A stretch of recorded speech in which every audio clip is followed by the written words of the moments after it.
Alors, on parle de foot.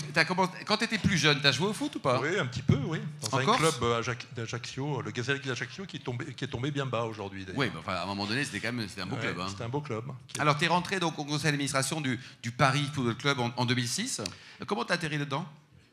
J'ai eu la tentation de reprendre un club de foot dans un premier temps, un autre club parisien qui s'appelle le Red Star, en faisant une mission juridique et fiscale pour le compte du département de Seine-Saint-Denis et de la mairie de Saint-Ouen à l'époque. Et après cette mission qui a mis en évidence quelques relations compliquées entre l'actionnaire de l'époque du club et le département et la mairie, on m'a proposé de reprendre le club. Combien ça coûtait le Red Star? La négociation n'a jamais abouti. Trop cher pour moi à l'époque, c'était il y a très longtemps. Il y a plus de 20 ans, donc je suis passé à autre chose. Et aujourd'hui, donc, qui sont les actionnaires du Paris FC?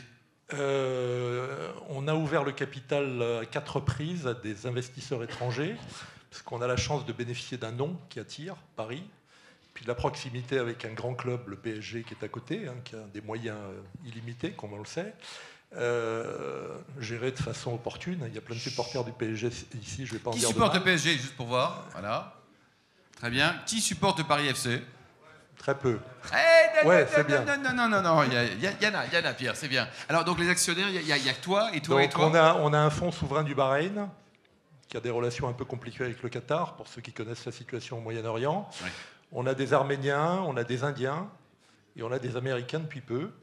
Tout ça de façon minoritaire, et j'ai encore le contrôle majoritaire du capital. Très bien. Alors, c'est une PME, donc tu fais 22 millions d'euros de chiffre d'affaires, oui, 120 collaborateurs. Oui, ce qui pour un club de Ligue 2 est beaucoup, puisqu'on a le plus gros budget de Ligue 2, en dehors des 3 clubs de Ligue 1 qui sont descendus, Saint-Étienne, Bordeaux et Metz, qui eux descendent avec un parachute doré, qui fait d'ailleurs que la concurrence est un peu déloyale, mais enfin ça c'est nos problèmes. Mais donc en dehors de ces 3 clubs de Ligue 1, on a le plus gros budget de Ligue 2. Et je précise qu'on est un club très féminisé, puisqu'on a parlé de responsabilité sociale tout à l'heure. Je salue mes amis de BDO, parce que ce sont aussi nos commissaires aux comptes dans le groupe Alpha.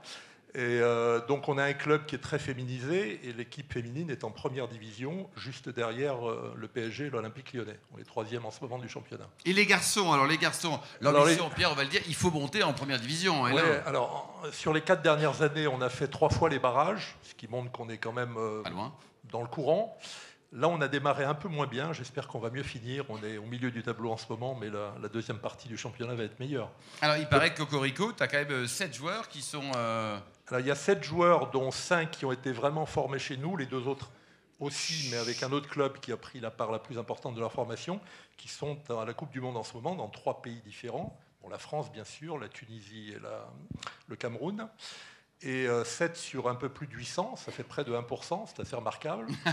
Et il y en a un que vous avez vu hier qui a fait un très bon match d'ailleurs, qui a été aussi bien noté que Griezmann et que Lloris, c'est Konaté, le grand défenseur central, qui a passé 6 ans chez nous et qui est un joueur remarquable et en plus très bien éduqué, une belle personnalité. Et alors donc la formation, c'est un certain Arsène Wenger qui t'a dit Pierre, qu'il faut y aller à fond? C'est Arsène Wenger qui m'avait dit il y a déjà une douzaine d'années, si tu veux faire un deuxième club à Paris, tu mets la formation en coupe réglée, ce que le PSG à l'époque ne faisait pas. Il a depuis développé un très beau centre de formation. Et Arsène Wenger m'avait dit le bassin francilien est le meilleur du monde après celui de Sao Paulo au Brésil. Oui. Et il a raison, puisque aujourd'hui, s'il y a 7 joueurs qui sont issus du Paris FC, il y en a 29 sur 800 à la Coupe du Monde qui ont été formés en région parisienne, dans des petits clubs amateurs d'ailleurs la plupart du temps. Donc avec le bassin de Sao Paulo, c'est vrai que c'est le meilleur bassin du monde. Alors tu joues à Charletti. Oui. Alors Charletti, c'est un stade incroyable parce qu'on a essayé de faire jouer le stade français, ça n'a pas marché. Un peu sinistre, c'est pas fait pour faire du football, du rugby. Ouais, c'est un stade qui est ouvert aux 4 vents, il y a une piste d'athlétisme, on est très loin du terrain, il n'est pas très chaleureux, il n'est pas très confortable, il a déjà une trentaine d'années. Donc l'objectif, c'est de rénover Charletti. À moins que le PSG fasse la monumentale erreur de quitter le Parc des Princes. Dans ce cas-là, on rêvera plus haut comme lui. Mais on n'en est pas là. Non, c'est pas le projet du club. On va essayer de transformer Charletti en vrai stade de football, ce qui n'est pas le cas pour l'instant. Et donc avec 22 millions, ça suffit là, pour aller en L1? C'est petit, non?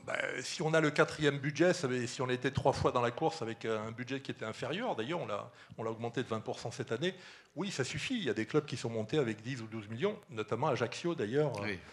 Club rival de celui que je soutenais à l'époque. Et Gazelle, qui est l'autre, c'était quoi? C'est l'AC Ajaccio, qui est en Ligue 1 aujourd'hui. Alors aujourd'hui, donc, pour recruter des joueurs, et tu as combien de Français et de non-Français? Essentiellement des Français. On a 3 joueurs étrangers, le gardien qui est d'origine croate, mais autrement, pour l'essentiel, ce sont des joueurs français ou francophones qui ont souvent la double nationalité avec le Cameroun ou avec la Côte d'Ivoire. Alors aujourd'hui, on parle souvent d'une notion de fair play. On fait référence au rugby, voilà. Mais au foot aussi parfois. Et puis de temps en temps, il y a des choses bizarres qui se trament du côté de Charletti en 2021 contre l'Olympique Lyonnais. Qu'est-ce qui s'était passé pour les non-initiés Ça a été un affrontement entre des supporters ou entre guillemets du PSG et de Lyon. Les nôtres n'étaient pas concernés, mais comme c'est un stade très mal sécurisé, ils ont pu entrer. Et puis il y a une petite baston entre voyous plus qu'entre supporters qui nous a fait très mal, puisqu'on a été sanctionné avec l'Olympique Lyonnais, sorti de la Coupe de France, alors qu'on faisait un très beau match et qu'on était à égalité à la mi-temps.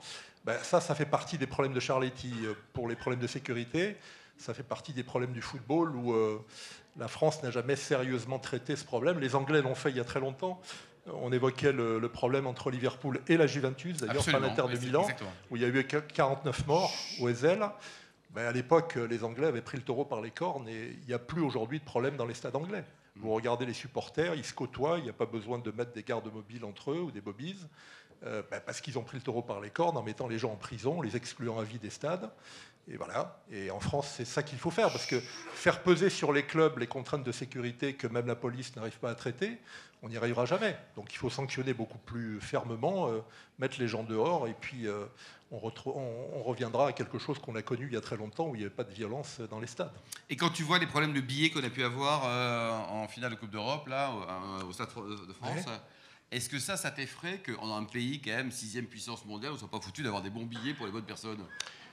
Moi, j'y étais avec mon petit-fils qui a 12 ans. T'avais de bons billets, toi, non? Oui, j'avais de bons billets. Le billet corse, ça passe partout. Là, non, on a un administrateur du club qui est à l'UEFA, donc on avait des billets normaux électroniques. C'est les Anglais qui avaient demandé des billets papier, et c'est là qu'est née la fraude. Mais le problème du Stade de France, c'était pas les faux billets. C'était quelques dizaines de voyous. Les Anglais, pour une fois, n'y étaient pour rien, parce que donc on les aime pas trop quand on les joue au foot ou au rugby. Mais là, ils n'y étaient strictement pour rien, et c'est quelques dizaines de voyous qui ont développé une violence tout à fait hors du commun, quoi. Le Paris FC dans 5 ans, c'est quoi? C'est quoi? J'espère avant 5 ans en Ligue 1. Et puis du côté des filles, on a fait pour la première fois cette année la Ligue des Champions, le tour préliminaire, puisque la 3e place nous permet d'y accéder. Donc c'est les filles qui continuent à essayer de damer le pion au PSG et à l'OL, qui ont 5 fois notre budget chez les filles. Oui.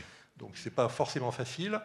Et du côté du PSG, le rapport entre les 22 millions et les... Je ne sais pas quel est le budget du PSG, sans doute 700 ou 800 millions dans les faits.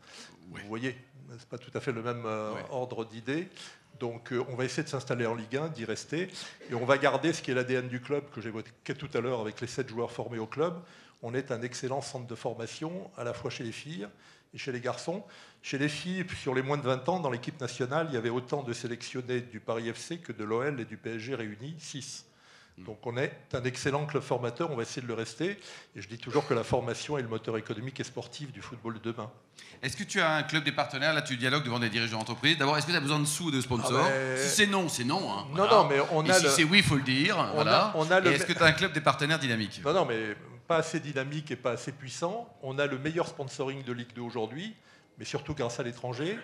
Et donc, vous êtes les bienvenus pour aider le petit club qui monte. Et le PSG n'a pas besoin de vous. Donc, venez chez nous. On a besoin de continuer à développer des infrastructures. On a investi 9 millions d'euros à Orly dans notre centre de formation et notre centre d'entraînement. Et 9 millions d'euros pour un club de Ligue 2 qui fait 22 millions de chiffre d'affaires. Vous voyez que c'est quand même une somme considérable. Sur les 9 millions, 8 millions sur fonds propres. On a été un peu aidé par les collectivités locales, la région et la ville de Paris. Enfin, l'essentiel, c'est fait sur fonds propres. Donc oui, on a besoin de vous. Et s'il y en a qui aiment le foot, contrairement à David, David, il va pas donner l'argent. On lui en veut pas. Il aime le vin et le rugby. Et moi, j'adore le rugby aussi. Mais venez nous voir. On a besoin d'améliorer encore nos recettes de sponsoring. Pierre, devant témoin, pronostic, Croatie-Maroc, qui gagne? J'espère le Maroc parce qu'ils le méritent, mais je les ai trouvés un peu fatigués. Ouais. Ils ont perdu leurs 2 meilleurs défenseurs. Il y en a un qui n'était pas là hier et l'autre qui est sorti au bout d'un quart d'heure. Mais j'espère le Maroc, mais ça va être difficile. Ils ont l'air bien fatigués, mais enfin, en termes de morale, je pense qu'ils ont encore un coup d'avance. Et Argentine-France, France-Argentine? J'espère la France, mais je suis un peu inquiet parce que... T'es inquiet? D'abord parce Mais que il est vieux, Messi. D'abord parce que j'adore Messi, mais c'est le meilleur joueur de la planète et depuis longtemps. Mais surtout, il a 10 soldats autour de lui qui travaillent pour l'Argentine et pour lui. Et il y a moins de talent qu'en équipe de France, mais je pense qu'il va être dur à battre dimanche. On les bat quand même, non? On va les battre quand même. Bon, et avant les questions spontanées, c'est Jean-Thomas qui va poser la première, et après Dominique pour la seconde. Toi, côté vin, il paraît qu'avec le fiston, tu fais des choses très sympas dans le vin en Corse. Non, mais parce que depuis une trentaine d'années, il y a de très bons vins en Corse. D'ailleurs, il serait temps de les mettre dans les dégustations. Attends, la dernière fois que je suis allé en Corse, j'ai goûté les très bons vins. Il y avait 3 saucissons super, 75 € les saucissons. 3.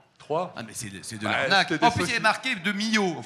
C'était des saucissons d'exception. Il faut la charcuterie. J'aurais dû méfier. Le type, il avait un gros Havane quand ils vendaient ses. Bon, enfin bref. Donc le vin.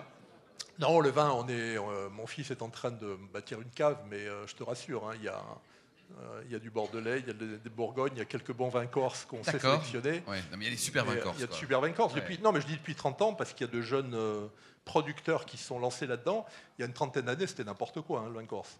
Quand j'ai 30 ans, peut-être un peu plus, mais depuis quelques décennies, on fait vraiment des choses intéressantes et on commence à les trouver dans les excellents restaurants parisiens. Mais c'est vrai, nous on a vu toujours un Claude Alceto là, qui était sur ou du Canarelli dans le sud. Voilà, c'est superbe. Ou les petits vins blancs ou les muscats du Cap aussi. C'est le paradis quoi. Hein. C'est pas mal. Jean-Thomas, le micro est là pour la première question. Voilà. Cher Pierre, moi j'ai pas la chance de sponsoriser le Paris FC. Pas encore. Ça vient. Avant de vous connaître, ça fait des années que je maudis Secafi qui ressort chaque année comme étant le cabinet auquel mes syndicats font appel pour évidemment mesurer si mes propos sont vrais ou pas. Mais je dois dire, ça c'est mon petit propos liminaire, que le rendu de l'expertise est tout à fait remarquable de pédagogie. Et je me suis demandé s'il ne fallait pas que j'en présente d'ailleurs quelques slides à certains de mes actionnaires. Donc c'est tout à fait remarquable et ça m'aide beaucoup. Donc finalement, même si c'est une dépense un peu contrainte par moment, c'est quand même quelque chose d'assez favorable. Ma question, j'ai eu l'occasion elle est un peu moins légère que ce qu'on a pu entendre notamment sur le Paris FC, mais je connais votre investissement notamment à travers Secafi dans les relations sociales et notamment votre point de vue plus global d'ailleurs sur les relations sociales. J'ai eu l'occasion l'autre jour de vous écouter au sujet de la gouvernance des entreprises et de l'implication notamment des représentants du personnel au niveau des conseils de gestion et des conseils de surveillance. Enfin, en tout cas, du conseil de gestion. Moi, j'ai une question par rapport à ça, parce que je n'étais pas tout à fait en phase avec vous. Je considère, en tout cas, à mon niveau, même si on a un dialogue social extrêmement sain et tout à fait apaisé, que sur certains sujets qui peuvent parfois dépasser le daily business, les représentants du personnel ne sont pas assez formés par leur centrale, aujourd'hui même, pour adresser des sujets comme la transition environnementale qui nécessite des investissements extrêmement lourds, parfois des modifications opérationnelles qui touchent aussi à l'humain, et ils sont quand même là avant tout pour représenter le personnel. Idem pour le digital qui relève de la performance de l'entreprise. Donc, je voulais savoir, parce que l'autre jour vous étiez très clair sur le fait que c'était à votre sens un besoin, comment vous voyez les choses par rapport à ça? Est-ce que mon objection vous parle ou vous pensez Bonne question. Alors moi, il se trouve que la vie a fait que j'ai des rapports un peu particuliers avec le président de la République, puisque j'étais avec lui dans la commission Attali. Et il se trouve que mon fils aîné, qui est député depuis le mois de juin, est son témoin de mariage. Et le président de la République est aussi son témoin de mariage. Donc vous voyez un petit peu les liens que ça peut créer. Pas du tout. Ce qui ne m'empêche pas d'avoir quelques... Ce qui ne m'empêche pas d'avoir quelques désaccords profonds, parfois avec quelques orientations gouvernementales. Moi, je disais, si vous m'avez écouté, qu'il y a 13 pays d'Europe sur 27, on pourrait faire le 14e, ça ferait une majorité absolue, où le tiers des administrateurs des sociétés sont des représentants du personnel ou des syndicats. Ça dépend un petit peu. Bon, nous, on est toujours entre deux eaux, entre un modèle un peu anglo-saxon et puis ce que j'appelle le modèle scandinave, celui d'Europe du Nord, qui est justement à l'origine de ce dialogue entre les parties prenantes de l'entreprise, qui est un peu plus riche que chez nous. On passe beaucoup de temps à se taper dessus. Au passage, Secafi essaie justement de rapprocher les points de vue. Par rapport aux concurrents de Secafi, on est le seul cabinet à avoir une activité importante du côté des employeurs, ce qui nous est souvent reproché par certains syndicats, notamment les plus radicaux, qui n'acceptent pas qu'on travaille aussi avec des employeurs publics ou privés. Vous verrez d'ailleurs assez prochainement qu'on va me confier une mission qui de la part d'une entreprise est un petit peu délicate et que c'est ça aussi la marque de fabrique de Secafi. Donc moi je pense qu'il faut franchir le Rubicon. Les syndicats en France sont très nombreux et donc très divisés. Il y a un jour un dirigeant d'une grande confédération syndicale, Force ouvrière pour ne pas la nommer, j'étais dans une table ronde avec lui, je parlais de la division syndicale qui me disait « Mais Pierre, c'est pas de la division, c'est du pluralisme à la française ». Je dis ben, « Continuons comme ça ». Il y a 8 syndicats aujourd'hui, 8 confédérations syndicales pour 11% de syndiqués, c'est très peu. Et vous avez des pays où il y a un taux de syndicalisation beaucoup plus élevé. Alors, il faut être honnête souvent parce que être syndiqué permet d'accéder à des services. Ça facilite quand même la syndicalisation. Mais globalement, les syndicats sont plus efficaces dans ces pays-là, plus reconnus aussi par les entreprises. Donc moi, je pense qu'il faut y aller. Alors, on fait toujours comme objection, oui, mais ils ne joueront pas le jeu, ils ne sont pas assez formés, ce qui est vrai. On est là pour compléter ce que ne font pas les confédérations. Puis il faut donner les moyens aux confédérations de les former davantage. Ça, c'est plutôt en baisse d'ailleurs aujourd'hui. Mais il faut franchir le Rubicon, parce que si on se dit on n'y arrivera jamais parce qu'ils ne sont pas capables... Vous savez, sur la transition environnementale, je vois aussi pas mal de directions d'entreprises qui sont à l'ouest aujourd'hui, qui sont un peu perdues. Et puis, c'est pas facile. Quand dans l'industrie automobile, Bruxelles décide du jour au lendemain de faire disparaître les moteurs thermiques en 2035 plutôt qu'en 2040, il n'est pas étonnant que Tavares, le patron de Stellantis, dise c'est complètement fou, c'est pas notre choix, mais il va falloir y aller. Et pour mettre les voitures électriques, pour les rendre accessibles aux catégories modestes, il faut faire 10% de gain de productivité par an pendant 10 ans. Ce qui est énorme. Vous êtes sur un train de 2 à 3% dans l'industrie automobile. Bon, ces folies-là, personne ne sait les gérer, et parfois pas plus les directions d'entreprise que les syndicats. Moi, j'ai quelque chose qui me suit depuis... c'est mon père d'ailleurs qui m'a donné cette volonté de rapprocher les partis, même s'il était très engagé politiquement, lui, à l'époque. Il est resté Quelle couleur, jusqu'à la fin de la vie. Très rouge, en Corse. Ouais. Oui, mais un communiste à l'italienne, quoi, très ouvert. Ah oui, ils sont tellement ouverts, les communistes italiens, qu'ils se sont dissous, il n'y a plus de communistes italiens. Non, il était très ouvert, il était très ferme sur ses convictions, mais il était très respecté par les autres forces politiques de droite, de gauche, et même nationalistes, puisqu'elles sont assez présentes en Corse. Ce que je veux dire par là, moi, mon ADN, c'est de rapprocher les points de vue, c'est de rechercher les bons compromis, c'est d'éviter de se taper dessus pour rien. C'est avant de faire grève ou de descendre dans la rue, de négocier. Bon, c'est ce qui se fait dans ces pays-là. Il y a des conflits. C'est pas Donc moi, je plaide pour aller vers ce mouvement-là. Je n'ai pas visiblement réussi à convaincre le président de la République. Pour l'instant. Pour l'instant, même si de temps en temps, il se trouve la nouvelle directrice générale du groupe Alpha est une femme, d'abord, je le précise, puisque ces questions-là sont aussi d'actualité. Elle était, il y a quelques années, il y a 3-4 ans, au commissaire à la transformation des compétences auprès de Muriel Pénicaud. Donc on essaye qui était à ta place il y a un mois. Oui, on essaye avec Estelle Sauva de rapprocher les points de vue, de faire en sorte que les gens soient mieux formés, qu'on trouve... La transition environnementale va être assassine. Elle va coûter très cher. Quand on dit elle va coûter très cher, la deuxième question qui suit, c'est qui va payer ? L'Europe, l'État, les entreprises, les ménages, les citoyens, les salariés. Ça va coûter très cher, tout le monde le sait. Les impôts vont monter. Les politiques peuvent dire ce qu'ils veulent, les impôts vont remonter partout en Europe d'ailleurs, parce que la pandémie est passée par là et la transition environnementale arrive. On a intérêt à voir les parties prenantes discuter pour trouver les bons ajustements qu'il faut. Autrement, je parlais de l'industrie automobile, vous allez voir les dégâts que ça va faire sur le plan social. Le secteur de la fonderie est en train de disparaître totalement, puisque les batteries électriques, c'est plus tout à fait le même scénario. Donc plus c'est dur, plus je pense qu'il faut du dialogue. Et plus c'est dur, plus on préfère se taper dessus que dialoguer. C'est peut-être là l'ADN du groupe Alpha qui essaie de rapprocher ses points de vue, même dans les moments les plus difficiles. Merci Pierre pour ces propos très positifs et optimistes. Dominique, une question à la baguette française à l'UNESCO. Et après, Rodolphe Delors va poser une question, le patron du zoo de Beauval. Merci Alain, bonsoir à tous. Cher Pierre, alors moi j'ai une question. Vu que vous êtes très impliqué dans votre entreprise, 900 personnes, je crois, travaillent pour vous, plus le sport que vous menez tambour battant, moi j'aurais vraiment une question à savoir, à votre avis, quelle importance du sport dans le travail en général ? Et pensez-vous pas que c'est peut-être une façon de pouvoir peut-être faire revenir les gens dans le travail ?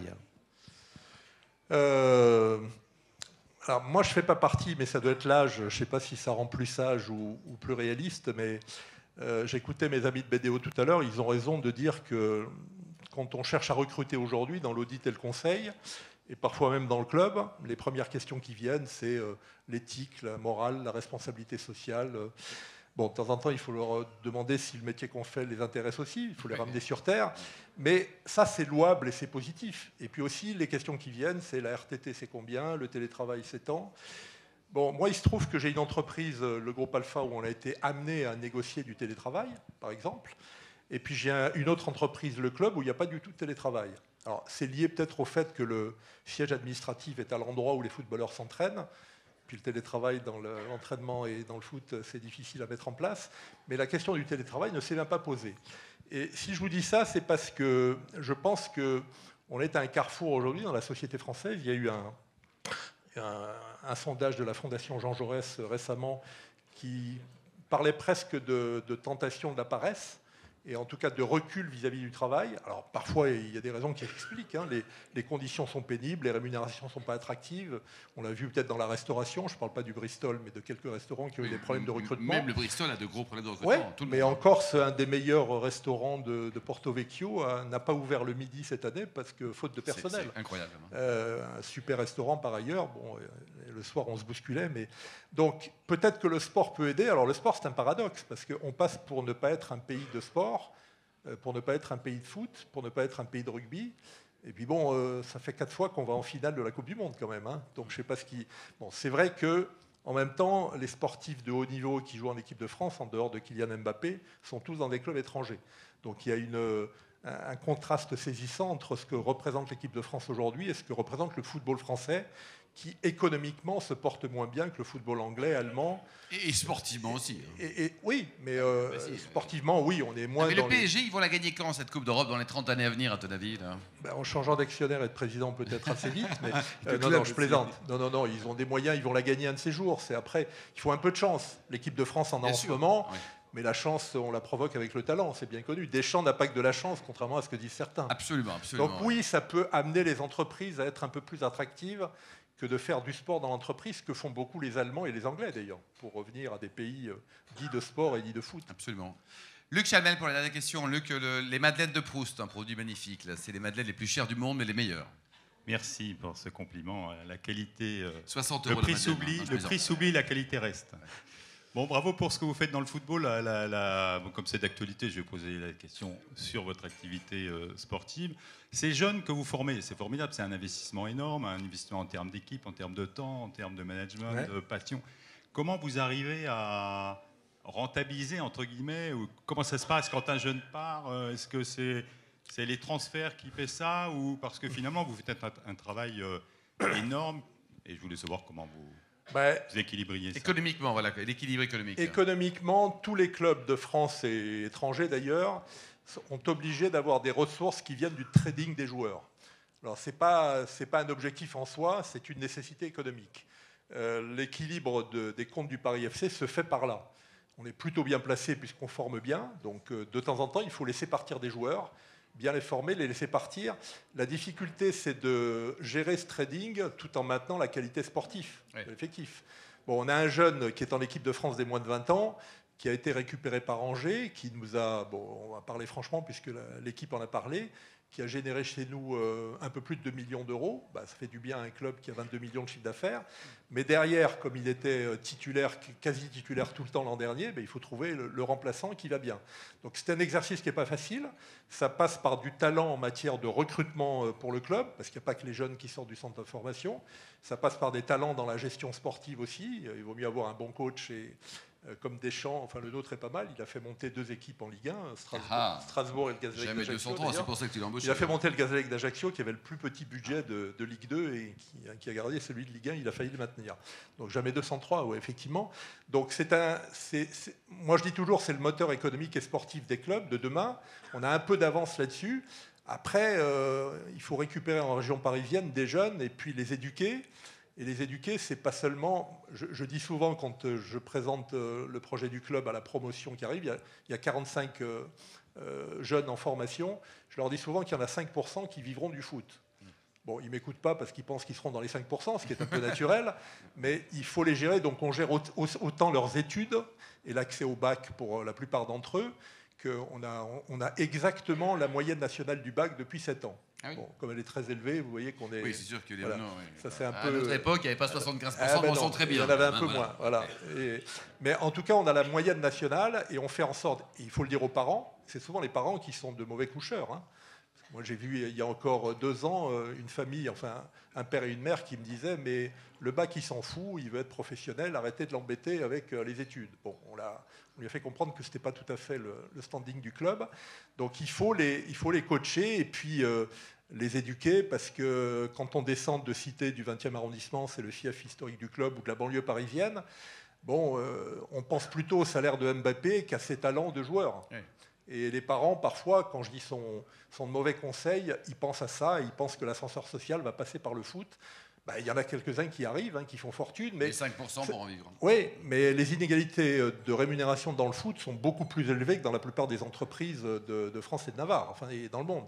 Donc il faut gérer ça, et c'est pas très facile, mais ça fait partie aussi de la culture du club. Et moi, je suis assez fier de ce qu'on fait, parce qu'on a cette image-là chez les filles et chez les garçons.